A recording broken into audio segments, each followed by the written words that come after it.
पिछले महीने के लास्ट 2 दिन मुझे खिचड़ी खानी पड़ी नॉट बिकॉज़ मैं बीमार था, लेकिन इसलिए क्योंकि मैं अपने आप को एक लेसन सिखा रहा था। उस लेसन तक पहुँचने के लिए आपको ये पूरी कहानी जाननी पड़ेगी। अगर आप जॉब करते हो, तो मुझे पूरा यकीन है इस कहानी में कहीं न कहीं आपको अपनी भी कहानी दिखने वाली है। तो जब मैंने 15 अक्टूबर 2024 को जॉब जॉइन किया, तो उस महीने की आधी सैलरी कंपनी ने बहुत ही ईमानदारी से मेरे अकाउंट में डाल दी। लेकिन भाई वो पैसे सिर्फ 15 दिन तक ही चले। एंड सच कहूँ, अगर मैंने अपने घर वालों से पैसे नहीं मांगे होते तो बाकी के 15 दिन मुझे एक टाइम ही खा के सोना पड़ता। एक टाइम इसलिए क्योंकि ब्रेकफास्ट और लंच कंपनी प्रोवाइड कर देती है, अरेंज सिर्फ डिनर करना होता है। तो घर वालों ने बिना ऐसे किसी सवाल के मेरे अकाउंट में पैसे डाल दिए। उन्हें लगा कि लड़का नई शहर में गया है, सेटल होने में थोड़ा टाइम और पैसा तो लगेगा। और यही सेम चीज़ मुझे भी लगी। लेकिन अगले महीने फिर से वही, बस फ़र्क इतना था कि पैसे 15 नहीं 25 दिन चले।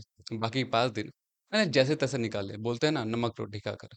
क्योंकि यार घर वालों से दोबारा पैसे माँगने में शर्म आ रही थी। एंड अगर आप एक मिडल क्लास फैमिली से बिलॉन्ग करते हो एंड जॉब करते हो, तो आपका सामना इस सवाल से तो ज़रूर हुआ होगा, कम से कम एक बार तो ज़रूर, कि घर में कितने पैसे भेजते हो? अभी कुछ दिन पहले मैं घर गया था, नए घर की पूजा थी, सारे रिश्तेदार आए हुए थे। और लगभग हर किसी ने मुझसे यह सवाल ज़रूर किया कि बाबू घर में कितने पैसे भेजते हो? घर बनाने में सपोर्ट किए हो कि नहीं? और पता है ये सवाल एक प्रेशर क्रिएट करता है और यही प्रेशर मुझे अपने जॉब के स्टार्टिंग 2-3 महीनों में फ़ील होने लगा था। एंड इसीलिए मैंने देखना स्टार्ट किया कि पैसे जा कहाँ रहे हैं। एंड जो पैटर्न मुझे दिखा, उसने मुझे हँसाया भी और शर्मिंदा भी किया।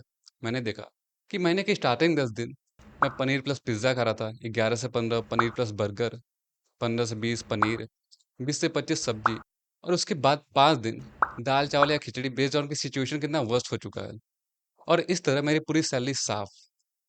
एंड उस टाइम सच में एक बार तो ऐसा लगा कि यार इससे अच्छा तो मैं घर पे बेरोज़गार ही बैठा सही था। क्योंकि यार पैसे तब भी नहीं थे जेब में, पैसे आज भी नहीं बच रहे हैं।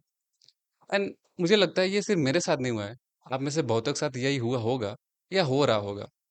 लेकिन सबसे बड़ा सवाल अब भी यही था कि पैसे जा कहाँ रहे हैं? इसी को जानने के लिए जब मैंने अपनी ट्रांज़ैक्शन हिस्ट्री खोली तो मैं शॉक हो गया। मैंने देखा मैंने राशन के सामान से ज़्यादा पैसे फ़ास्ट फ़ूड के ठेलों पे उड़ाए थे। और उस टाइम मुझे समझ में आया कि प्रॉब्लम सैलरी की तो नहीं है। एंड वही वो दिन था जब मैंने पहली बार अपने फाइनेंस को सीरियसली लेना स्टार्ट किया। एंड उस प्रॉब्लम के सॉल्यूशन के लिए मैंने वही किया जो एक नॉर्मल इंडियन करता है, यूट्यूब। मेरी YouTube search history SIP, mutual fund, stock market और अंकुर वारिको की वीडियो से भर गई थी। मैंने उस टाइम बहुत सारी फाइनेंस से रिलेटेड किताबें भी पढ़ी।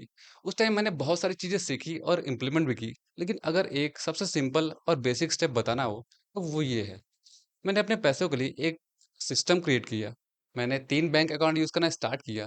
पहला सेविंग अकाउंट, जिसमें मैं अपने पैसे सेव करके रखता हूँ, जिसका ना तो यूपीआई है, ना तो डेबिट कार्ड। दूसरा इन्वेस्टमेंट अकाउंट, जिसमें से मेरी एसआईपी-वैसआईपी कटती है।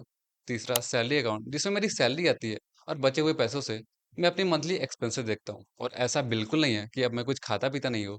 मैं आज भी पिज़्ज़ा खाता हूँ, बर्गर खाता हूँ, पनीर भी बनती है, इनफैक्ट परसों ही बनी थी।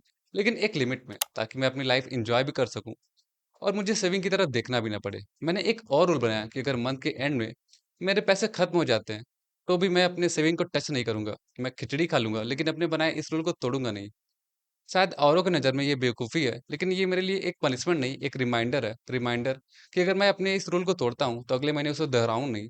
और यही वो रीज़न था कि मुझे पिछले महीने खिचड़ी खानी पड़ी।